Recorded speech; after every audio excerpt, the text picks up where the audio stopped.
Hi, I'm Antonio Mora. Did you know Al-Qaeda wasn't behind the 9/11 attacks? Surveys show that more than half the people in the world actually believe Osama bin Laden had nothing to do with it. Also defying belief is that almost a quarter of Americans, according to a recent poll, think the attacks were an inside job by the U.S. government.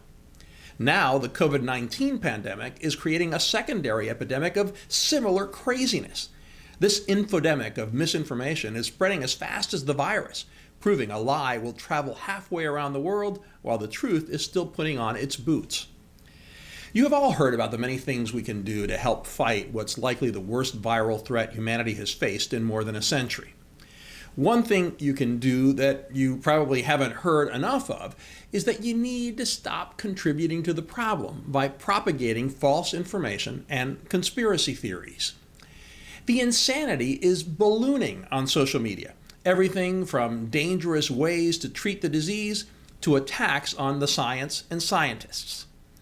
The biggest whopper of them all is a new pseudo-documentary called Plandemic. YouTube and other sites have repeatedly removed it, but by all accounts, millions of people have already watched its many lies. It centers around Dr. Judy Mikovits, a darling of the anti-vaccine movement, and tries to spin a tale of how the pandemic is a massive international conspiracy hatched by the likes of Tony Fauci, Bill Gates, the deep state, and the pharmaceutical industry to sicken millions of people in order to make billions of dollars from vaccines. It specifically says that the novel coronavirus became deadly to humans because of work at U.S. military labs in collaboration with a lab in Wuhan, China, the city where the outbreak began. Mikovits is a discredited virologist who has a major axe to grind because the journal Science retracted a paper she wrote because of sloppy methods and the inability to replicate her findings. The lies in the pseudo-documentary begin almost immediately. And so what did they charge you with? Nothing. But you were in jail. I was held in jail with no charges. I was called a fugitive from justice. Why they even include that, especially at the beginning, when a Google search shows she did face 2 felony charges, later dropped, of possession of stolen property and unlawful taking of computer data, equipment, and related property from her former employer. And that's just the beginning. Fauci is her favorite target, followed closely by Gates. Nobody elected him. He has no medical background. He has no expertise. But we let people like that have a voice in this country while we destroy the lives of millions of people. Normalcy only returns when we've largely vaccinated the entire global population. If we activate mandatory vaccines globally, I imagine these people stand to make hundreds of billions of dollars that own the vaccines. And they'll kill millions, as they already have with their vaccines. So, if you believe this insanity, a brilliant mind like that of Gates shouldn't have a voice despite the decades he has spent studying how to combat disease worldwide. He has contributed billions of dollars to provide clean water to people around the world and to eradicate polio. His efforts have likely saved millions of lives, not taken them. Gates also has no need for hundreds of billions, but the claim that this will generate profits of that magnitude is another lie anyway.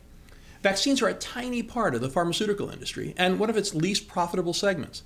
The whole global vaccine market this year is estimated at less than $60 billion.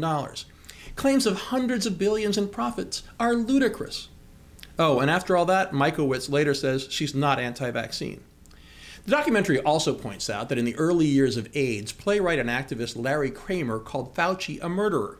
They didn't bother to mention that the two are now close friends and that Kramer believes Fauci was a hero in the fight against the disease.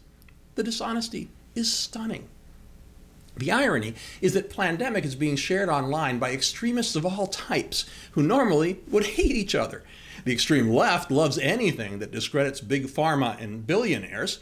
The extreme right has become increasingly anti-science and is unhappy with anyone who has pushed for the lockdowns and closed the economy. And the anti-vaxxers are, well, the anti-vaxxers. Thanks to them, we've seen the resurgence of eradicated diseases like the measles. When all 3 of those groups agree on anything, you can bet your house something is seriously wrong. I am no fan of censorship, even in a case like Plandemic, where the harm it could cause approaches that of falsely shouting fire in a crowded theater. And I worry that in deleting the video instead of adding disclaimers, YouTube, Vimeo, and others are fueling the fire. But that's a discussion for another day. In closing, please don't become a victim to belief bias. You should approach all information with healthy skepticism and use your critical thinking skills, especially when the content you're planning to share confirms your biases and what you already believe in. Just count to 10 before you forward misinformation and turn yourself into a link in the conspiracy theory chain. Better yet, look it up.